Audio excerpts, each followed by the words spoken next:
The indefinite child support was set without my knowledge or my consent. And by the time I found out about it, I was being asked to sign the paperwork in front of the judge. I wasn't given any information from the attorney general or either my ex-wife as to why it was set for indefinite child support. And from my understanding, the reason why they haven't is because there is no paperwork. Was that she wasn't able to give me that because there was no actual paperwork. That was something that the attorney general had decided. So I'm trying to figure out, how does the attorney general come to the determination that a child is medically unable to without a medical dossier or a medical examination, and then just determine that I'm on indefinite child support? Dad is disputing the fact that they're saying that his son is mentally incapable of being emancipated. And we were doing a clarification, so kind of unusual. We're doing another clarification. Unfortunately, not something I did, but I'm glad. I wish you weren't here today. Okay, so y'all had according to the May order, y'all have a disabled child, and then you have a child that's not disabled. Let me read my notes real quick. And to aid the court, the only thing the state is seeking to clarify is the start date for the 436. We're wanting it to start 6/1/22, but our understanding is that the mother is in agreement, but the father has an issue with the case in general. Okay, so let me go back to the order from May. It said that one of your children had emancipated, the remaining child was disabled, and child support was clarified to 436 for the disabled child and continued indefinitely, waive court costs. So I guess we didn't talk about a start date. Okay, so I guess that's all we have to try to talk about today is when that child support was supposed to have begun. You wanted your start date to be what, June 1st, 2022? The state is requesting June 1st, 2022. Yes, Your Honor. And Mr. Loy, you're not in agreement with that? No, Your Honor. If what you say, or if we can get that clarified, then I guess the 436 and then definite would be. But the thing that I was not in agreement with was the indefinite child support was set without my knowledge or my consent. And by the time I found out about it, I was being asked to sign the paperwork in front of the judge. I wasn't given any information from the attorney general or either my ex-wife as to why it was set for indefinite child support. On this last clarification that we had, I asked the judge this, and he asked my ex-wife to give me the information to the primary care physician so that I could go obtain that information, as well as asking the attorney general. She gave me the information when I went to go talk, and he told me, do your due diligence and get that information. If you do not get that information.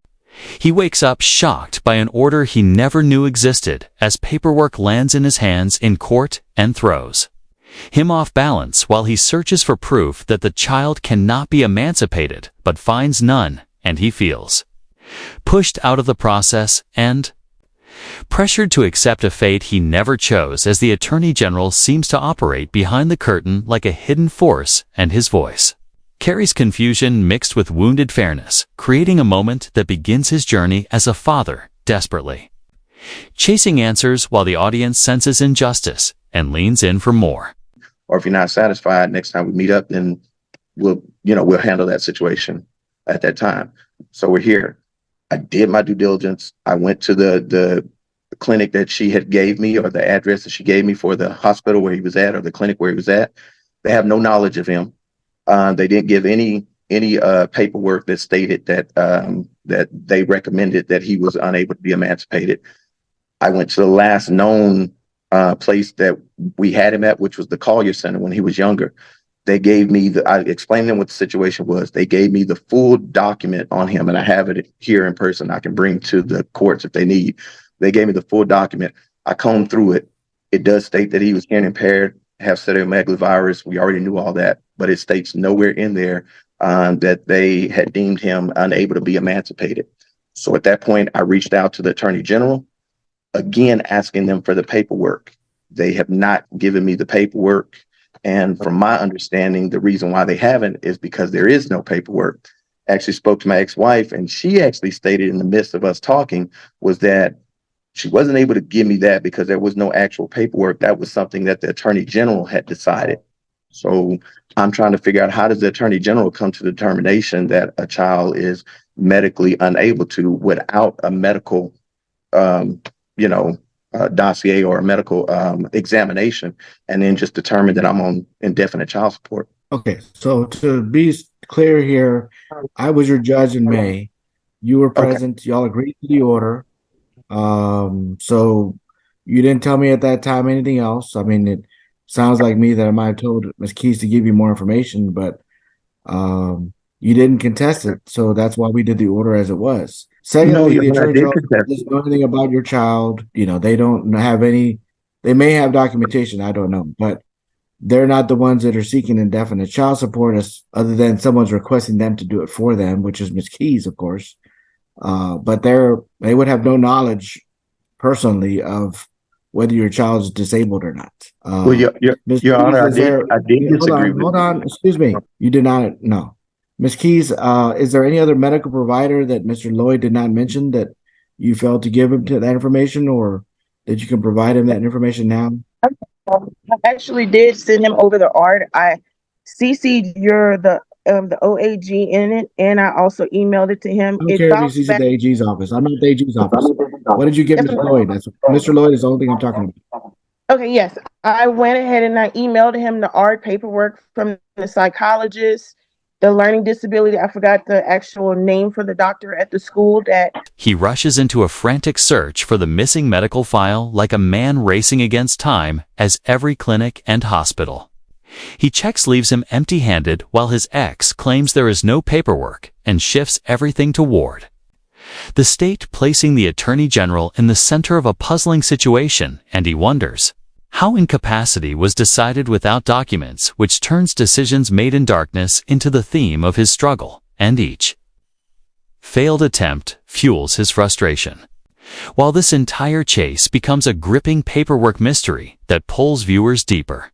Diagnosed his learning disability, and that paperwork was the paperwork that was sent over to the Social Security office that went ahead and made the Social Security office go ahead and put him on Social Security for indefinite. Every 3 years, he goes through a review to see if his circumstances have changed, and that's the only paperwork they needed. That's what they went by as far as his disability from the time he was born. Every 3 years in school, he goes through an ARD review, and they review his psychological, his physical, his hearing impairment, and they send that over. Every time there's Social Security request the ARD, we send it over, and it happens every 3 years.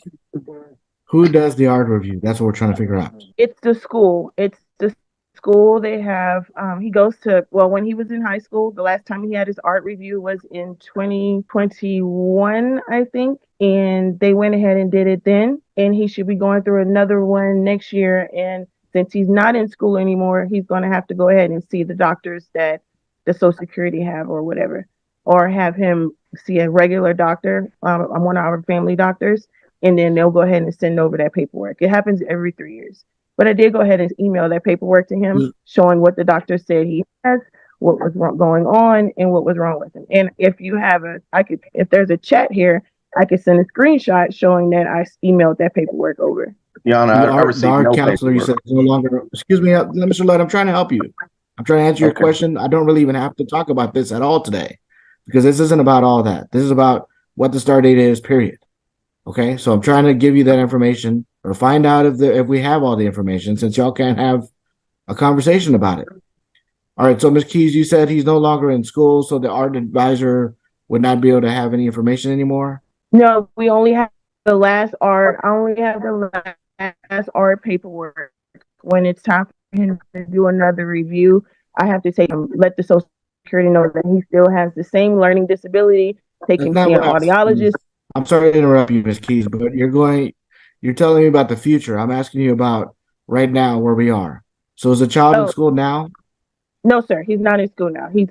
Okay. So the art counselor that he was seeing in 2021 may or may not have that information? They should still have it on file. They keep that paperwork on file. So they should still have that on file at the school. Yes. Do you have a name?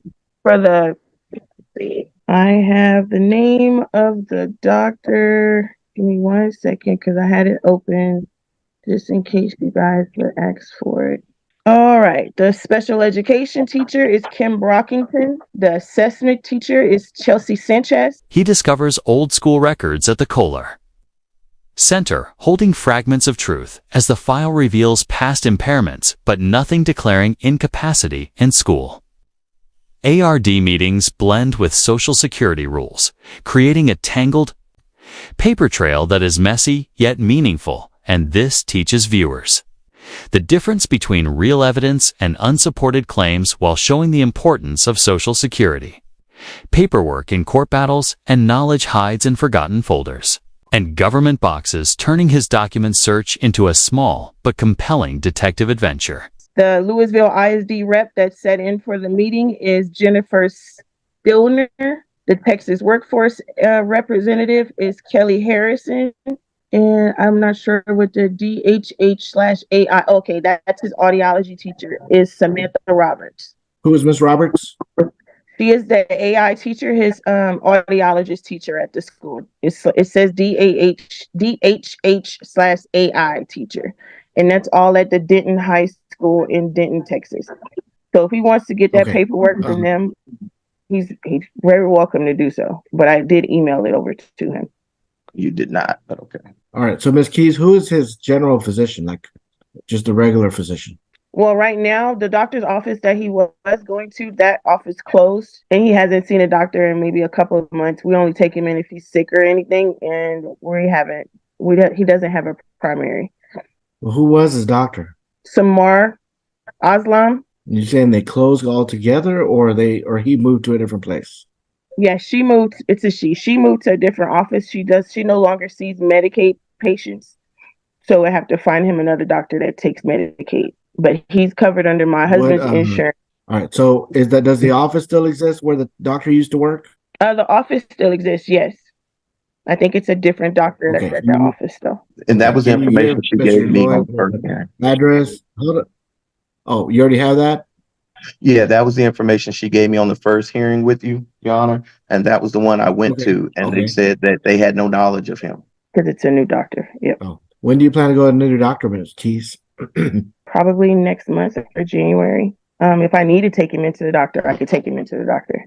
I just have to find one that takes his Medicaid or find one that takes my husband's insurance. That shouldn't be a problem. I can get him into a doctor's office. Are there any other doctors that he sees? Besides his audiology doctor at what's the name of that school? It's I'm trying to think, not SMU. He graduated from the Collier Center, so he's going to adult audiologist, but we could take him there. But he already knows he's hearing impaired. What he wants is a doctor to diagnose him with the learning disability, and they've already done that. But I can find him a psychologist to do that as well. Because, I mean, I understand that a lot of the people that are doing the art reviews are not doctors. So that's kind of part of the problem, too. Are there any other providers that Mr. Lloyd needs to know about that have treated him in the past that he can get him more information? No, besides the hearing impaired schools that he's been going to. The doctors that normally go in to talk to him or to review him are actually psychologists, and communication collapses between parents and officials. Like a broken link, as doctors move away and phone calls vanish and the school continues, ARD reviews, even though the child is gone, while medical continuity falls apart. Once the care team scatters and he faces barriers built from logistics rather than truth, revealing how good intentions cannot always save broken systems, and simple admin issues grow into overwhelming legal walls, creating a scene that feels painfully real and relatable to anyone who has fought against slow-moving bureaucracy.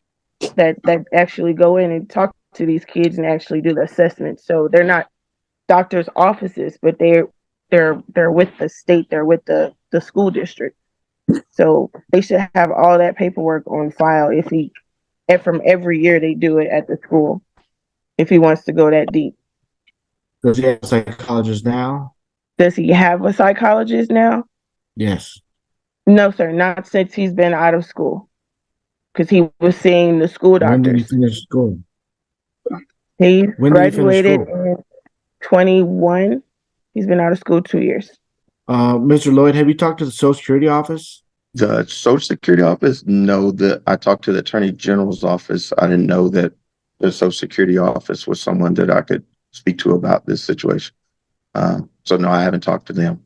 Because The child support office is just a child support office. They're not going to be any experts on whether your child is disabled or why they're disabled or whether, any of those kinds of things. So don't ask them questions about what the medical problems are with your child, okay? They're just going to be collecting child support, yes or no. That's pretty much all they're going to do. And they're collecting it based on their belief, based on what's been presented by Ms. Keys, that the child is disabled. So you might stop at the Social Security office because obviously they're going to be paying a payment to Ms. Keys.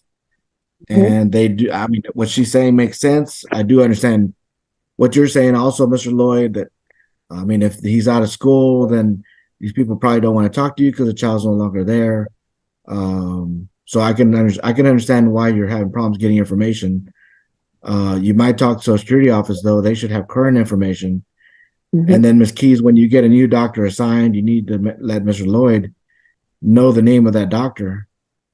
He's entitled to have that information. And I mean, these valid questions. He's just trying to verify.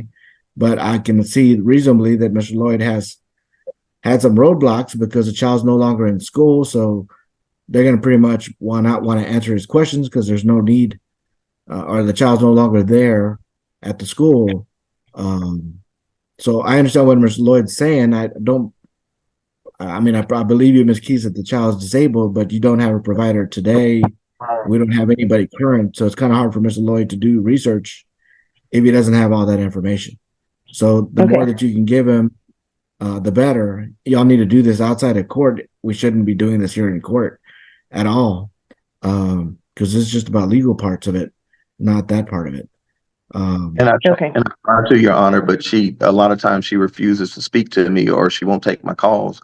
So in the past, she would even. The judge zooms in on timelines and attendance records with intense focus while past hearings are pulled out to rebuild the truth, and June 1st, 2022 becomes the anchor of the entire case, which turns the courtroom into a place where confusion slowly takes shape, and he is directed to Social Security for stronger documentation as both sides are urged to exchange information outside the courtroom, so finger-pointing fades and fact-finding finally begins, marking the moment when the case starts making real sense. Make our daughter pass messages, and I hated doing that. It's just hard to get her to talk to me about this, and I get it. The conversation or the situation is touchy because we don't agree on it. My whole thing is I have no problem being financially responsible for what I'm obligated for. But the only thing that I have the issue with is that I have yet to see any paperwork that substantiates the claims that he is unable to be emancipated due to medical reasons on his part. And the only reason why I reached out to the Attorney General was because the last hearing we had, they stated they had got paperwork from her. So I asked them, well, what was the paperwork? And they have yet to give it to me. But yet they're charging me indefinite child support. My whole thing, if I'm being held to do this, I just need to know why. Your Honor, I would like to respond just for the record. Since the father is making some allegations against the Attorney Generals, I would just like to clarify for the record that the Attorney General is following indefinite support that was court ordered previously, and that is our intention to do until we understand that there is a modification or something in place. There was a prior order before the May order, wasn't there, Ms. Correa? Yes, Your Honor. And that's the whole reason why I'm saying something, Your Honor, is because that court order that she's stating, I didn't find out about that court order until they were already saying that it was in place. I didn't know anything about it. Didn't even have a chance to contest it or not contest it. And so now I'm being told, well, the judge already signed off on it. I'm like, well, how can they sign off on something that it was never even presented to me to say yay or nay on? So fine, if the judge already signed off on it, okay, well then at least show me proof of what it is that you guys are saying. And no one has shown me proof. And she's saying allegations. I get what the terminology she's trying to use, but it's not allegations. I have actual emails where I've been in contact with the Attorney General, as well as conversations where they pass me off to someone else and keep passing me off to someone else. And and I keep asking them for the paperwork. And it's been almost a year and a half now, and they have not given me that information. This was filed a couple of years ago when Kyler was younger. When Exactly. I brought in the paperwork showing that he was disabled, showing that, and it was actually one of the from the school, and I brought in the Social Security paperwork as well, showing that he was disabled and what his disability was. And we were in, I forgot what they call it, where you put us each in a different room, and person talks to us, and then they go and talk to the other person. The Attorney General insists everything must follow the previous order as his claim of being unaware. Raises questions about fairness, and the judge encourages open communication while Ms. Keys is asked to provide updates on doctors and records, which highlights a parent's right to know crucial medical details and shows how court orders can move faster than personal conversation as the tension shifts toward clarity and the viewer's sense hope, rising in a careful and steady build toward transparency. And Arbitrary. they were both, it was both agreed, and that's how the order was put in, and then he Mhm. signed it in front of the judge. So it wasn't like No, nothing was I didn't agree on that, Your Honor. I knew what she's talking about the arbitration, but they never said anything about definite child support. What we were talking about was the amount of the back child support that I owed and the amount of the medical support that I owed. That's how we ended up getting everything clarified on the amount of the back child support and the medical support. Yeah. I mean, I can't go through the whole history of your case, but there was no Yeah. hearing December 30th of 2020, and you were there too. So I don't know I haven't found a single order yet where you haven't been present. Now, whether you agreed to it or not, that may be a different story, but all the times you've been present for the hearings, at least going back, today, of course, and then the last order and the order before that. So I don't see anywhere where you haven't appeared, but we've had a lot of hearings. Obviously, you weren't paying for a while in the past as well. There were protective orders. So y'all have had a lot of hearings. I can't speak to every single hearing, and I'm not here trying to talk about everything. Ms. Keys, are you wanting the start date to be June of 2022? Correct. Or Okay. yes. Was it 22, Van? Or I think it was 22 when Kennedy graduated. Yes. Yes. The state is proposing June 1st, 2022. Okay. All right. For the matters that we're here for today, I'm going to clarify only that the start date was supposed to be June 1st of 2022. Mr. Lloyd, you can still do some research, and if you find something that's opposite of that, then you can, I would start with the Social Security office. That would probably be my first stop, being that some of those providers aren't available anymore. And maybe they can give you some information about whether they find that he's disabled. I can tell you from experience with doing cases with Social Security, they don't just grant Social Security just because somebody says so. They usually have well documented information from doctors that say the child is disabled. They don't like to give out disability. They don't want to do that. So No, there and hasn't been. I agree with you, Your Honor. I'm not saying that they're lying. But because I'm not disputing the fact she is right. I'm not disputing the fact that he is hearing impaired. He is hearing impaired, so he is disabled in that.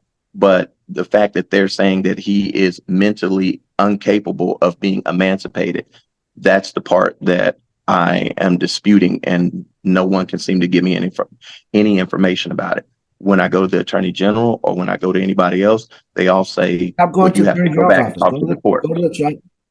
Okay, stop going to the Attorney General's office. They're not going to have that information. The judge offers a practical roadmap for action, telling him to go to social security with court papers and to request doctor names while sharing any proof he gathers and knew.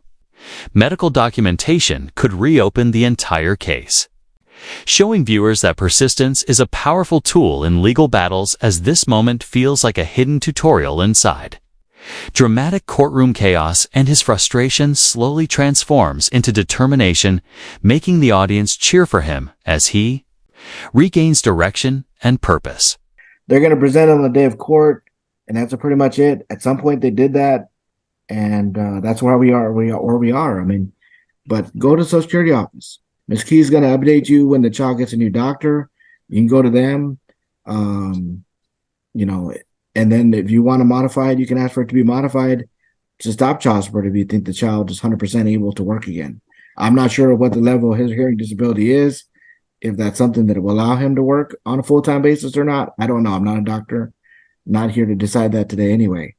But definitely you can do that for the future. But for the issue, I mean, I've gone far trying to help No, I help appreciate y'all it. have a Thank you, brother. conversation that y'all don't have to have in court, that y'all can have outside of court. And I know y'all have a long history with each other, but y'all have to have this information. You have to share this information. Ms. Keys, on anything updates, please let Mr. Lloyd know. You don't have to talk to him on the phone. You can send him a letter or email or text with that information and let him look. I don't think anything's Okay. probably going to change anything, but he's entitled to the information. He has questions. I mean, I would, if I Correct. were Mr. Lloyd, I'd have questions too. He hasn't been to the doctors like you have. He hasn't been to all the people, all the providers like you have. So he has questions. He's entitled to get some answers, and that may satisfy it if you can just give him that provider information. Okay. Yes, sir. Your Honor, just real quick so All we right. can That move we on need, with this. we need very Could quick you because tell I me- got a lot of people waiting now. Yep, that's why could you tell me Yes. what Social Security office do I go? Can I just go to anyone here, or is it a specific one that I have to go to?